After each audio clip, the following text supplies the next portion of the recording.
কেন বলতে এটা দীর্ঘদিন ধরে এখানে লোকজন আইতেছে, মানে গার্জিয়ান এখানে বইতেছে, কোনো অসুবিধা নাই। তারা হঠাৎ করে নিয়ম বানাইছে একটা আইডি কার্ড বানাইতে দিব, পাস বানাইলে 100 টাকা লাগবে। তো 100 টাকা ওয়ান টাইম একটা খরচ দিয়ে দিলে লোকে, এবার তারা বলে মাসে মাসে লাগবে 100 টাকা করে। 100 টাকা করে কিনে নিত, কে নিব? এবার একটা লোকে মানে একটা স্টুডেন্টের যখন বমি করে বা টয়লেট করে, তখন তার এখানে কোনো সুইপার নাই। হ্যাঁ, টাকা যে এনে নিতেছে, এডমিশন ফি বাড়াই দিছে। তারা এই টাকাটা নিয়ে এসে কিটা করতেছে, কোন জায়গাতে খরচ করতেছে তারা টাকাটা? সুইপার নাই তার কাছে, বাচ্চা দিয়ে পরিষ্কার করার। গার্জিয়ান তো আর ইয়ান নিয়ে আসে না, বাইকটা জিনিসপত্র নিয়ে পরিষ্কার করা। তারা টাকা নিব, নিয়ে নিজের পকেট গরম করবো না। তারপরে একটা টুর্নামেন্ট হইলে আমরা গিয়ে এসে দেখবেন নিচে তারা টেবিল চেয়ার বয়ে এসে ফ্যান ট্যান লাগাই বয়ে দিছে, উপরে গার্জিয়ান বয়ে দিছে, মানে একদম বোয়ার মতো পরিবেশ না। হ্যাঁ, টেবিল টেবিল একদম মানে ভালো ভালো না, উপরে ফ্যান ট্যান কিছু চলানিও না। মানে তারা ছাড়া লোকজন যাতে না ইয়ে আমার টাকা দিয়া তোমরা চলে যাও, টাকা ইনকাম করার টাকা আর কিছু। আর এখানে যারা বইয়ে দিছে মানে তারা স্পোর্টসের কোনো নলেজ নাই, এক্সট্রা মানে আউটলুক মানে পার্টির লোক। আমি ডাইরেক্ট কমু বিজেপির লোক এখানে বয়ে এসে এনে ইনকামের জায়গা বানাইছে। তারা জীবনে স্পোর্টসের লোকের কোনো সম্পর্ক নাই। তারা এখান থেকে ইনকামের একটা জায়গা করতে হয়েছে।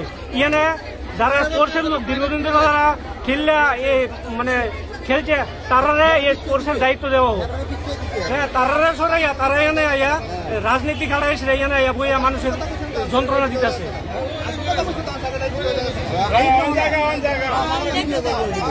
তারা তো টাকার বিনিময়ে সিলেকশন করে।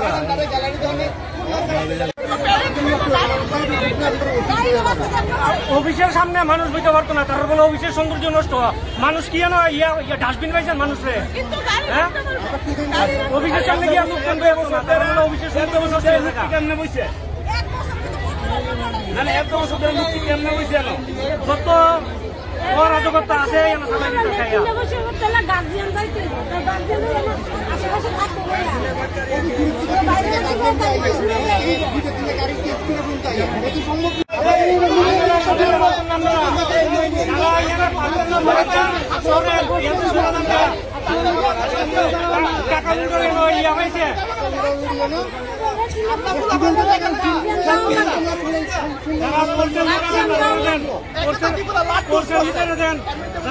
নলেজ আছে, যারা স্পোর্টস দীর্ঘদিন ধরে শিখছে কষ্ট করে, তারা প্লেয়ারের ব্যথা বুঝবো।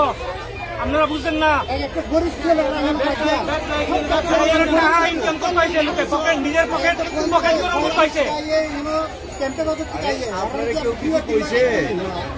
এইখানে স্যার আমরা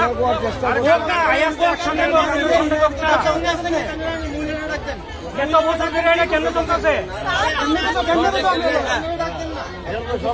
মানুষের মানুষ সমাধান হয় না।